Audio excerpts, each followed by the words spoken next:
We're at the Littleton Englewood Wastewater Treatment Plant located in Englewood, Colorado. We treat sewage for the cities of Littleton and Englewood and 20 other connector districts. The effluent of the wastewater plant goes to the South Platte River, which eventually ends up in the Gulf of Mexico. Currently we have 5 IQ SensorNet systems with a total of about 50 probes. Probes varying from DO all the way through to ammonia and nitrates.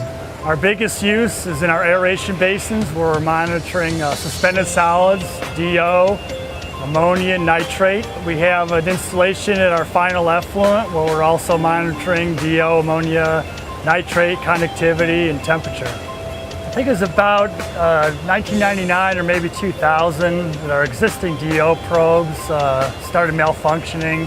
We couldn't get parts for them, so we decided to trial several different instruments. We brought in, I think, 5 or 6 different manufacturers' DO probes, and we lined them all up along a rail in an aeration basin for several months, and the YSI was the most accurate and reliable probe, so we chose the YSI system. Yeah, YSI products are really good for their compatibility with all their probes across their range. You can put 20 probes on one system. They plug, they play.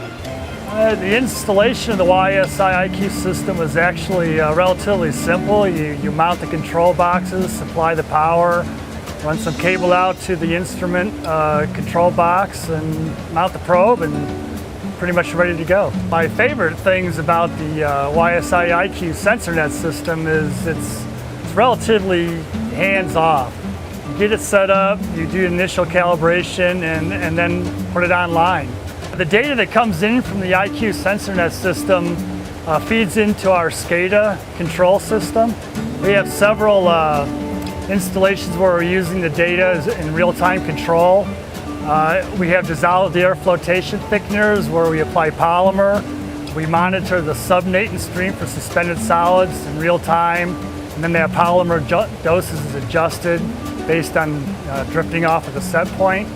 We're controlling dissolved oxygen in our aeration basins. We're controlling the amount of ammonia we bypass to our final effluent so that we can control our chloramine formation and get proper disinfection.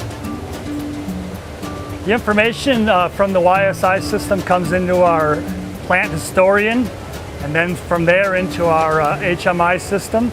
Some of the data is actually used for permit compliance. We have a temperature reporting requirement in our permit, and that information comes directly off a YSI DO probe. The IQ SensorNet system has provided us the ability to increase our efficiency in several of our process areas. One of the things we do is return our centrate from our dewatered sludge, which is very high in ammonia, back to our aeration basins, and we like to keep the ammonia level rather consistent. We want a big shock load, so we have an ammonia probe located in the aeration basin.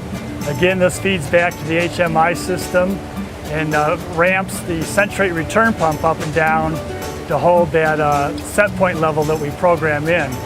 We recently installed a NitroViz nitrate probe in our inlet channel of our aeration basin. We had planned on installing an air cleaning device, but hadn't got around to it yet. We inspected that instrument today, expecting to be a lot of slime, and maybe the eye was fouled, but we were very surprised when we pulled it up after more than a week in service, and the glass eyes were totally clean. The ultrasonic cleaning system that was provided with the probe works very well. YSI's ultrasonic cleaning system is the only product like that on the market. We've found it very good in nasty water environments. I haven't found that in other systems.